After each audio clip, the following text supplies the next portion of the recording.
माँ मातली मुरारी फाउंडेशन की तरफ से आप सभी को राम राम। आज की इस वीडियो में मैं आपको गुरु के महत्व के बारे में बता रहा हूँ। गुरु की जीवन में गुरु की आवश्यकता क्या है। एक गुरु का शिष्य भिक्षा मांगने के लिए नगर में गया। वह जिस नगर के जिस मोहल्ले में गया वहाँ एक तांत्रिक रहता था। जब उसने शिष्य ने कहा भिक्षाम देही, उस तांत्रिक की आंखें खुली कि मेरे क्षेत्र में कौन आ गया। उस तांत्रिक ने कहा, कौन है भाई तू, यहाँ से चला जा। उस शिष्य ने कहा, मैं भिक्षा लेने के लिए आया हूँ, भिक्षा लेके चला जाऊँगा।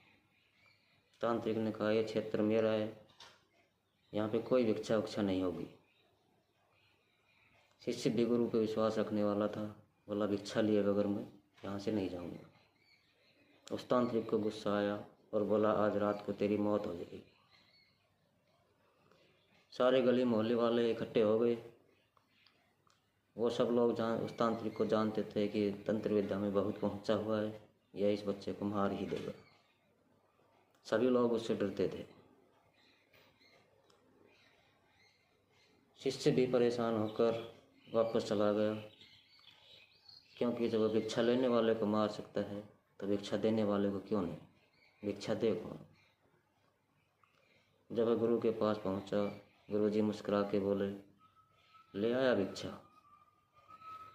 शिष्य नेत्र नीचे करके बोला, ले आया भिक्षा, मौत ले आया मौत। गुरुजी बोले, क्या हो गया। बोले, जहाँ मैं गया था, जिस नगर में गया वहाँ एक तांत्रिक रहता था, उसने कहा आज रात को तेरी मौत हो जाएगी। बोला, रात को ही तो होगी ना, अभी तो दिन बाकी है। बोला, जा आराम कर। अब उसको कहाँ आराम अच्छा लगे। और शिष्य जो भिक्षा लेके आए तो खाने में कुछ लाए थे, तो गुरुजी बोले, ले खाना खा ले। अब उसको न खाना अच्छा लगे न पीना अच्छा लगे, वह अपनी झोपड़ी में चला गया। गुरुजी उठ के उसकी झोपड़ी में उसके पास गए। बोला, चल मेरे साथ, आज मेरे पाँव में दर्द हो रहा है, मेरे पाँव को थोड़ा दबा दे। गुरुजी ने कहा, जब तक मैं ना कहूँ चाहे जो हो जाए, शरण छोड़ के मत जाना। रात को मरना तो है ही, कम से कम गुरु के चरणों की सेवा करके ही मर जा।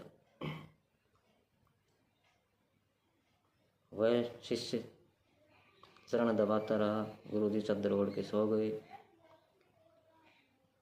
रात के समय में जब उस तांत्रिक ने पहले पहर के पहले प्रयोग में एक राक्षसी बना के भेजी, वह गुरु के द्वार के बाहर खड़ी हो गई, इशारा करने लगी, बोला, इधर आ, हम तुझे लेने आए हैं। वह गुरु के चरण ही दबाता रहा।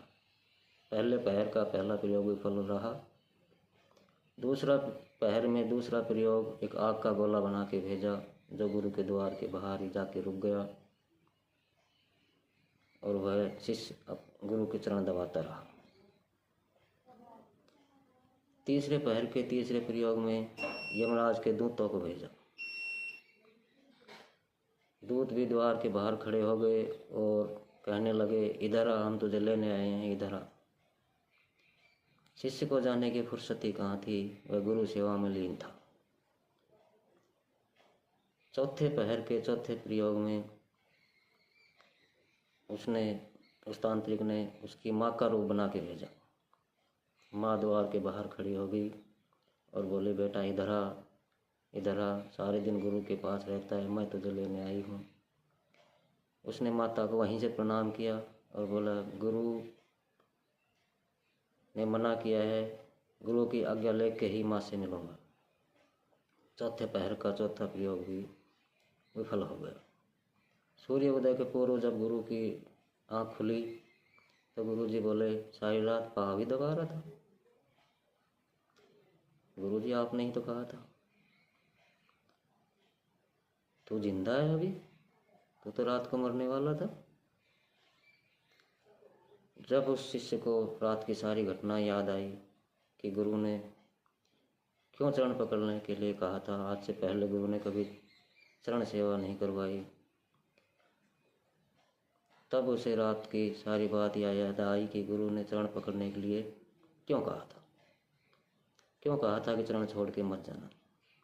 निश्चित बात यही है कि जो अपने गुरु के चरण पकड़ के बैठा रहता है तो कितनी भी बड़ी मुसीबत आ जाए उसका बाल भी बांका नहीं करती। यमराज के दूत शरीकों को भी लौट के वापस जाना पड़ता है। ये याद रखिए कि आप अगर अपने गुरु के चरणों में सच्चा विश्वास रखते हैं तो अंततोगत्वा मौत को भी परास्त होकर वापस जाना पड़ता है। जो सच्चा शिष्य होता है वह तंत्र मंत्र यंत्र कोई काम नहीं करता, वहाँ सिर्फ गुरु का ही मंत्र काम करता है। जय गुरुदेव।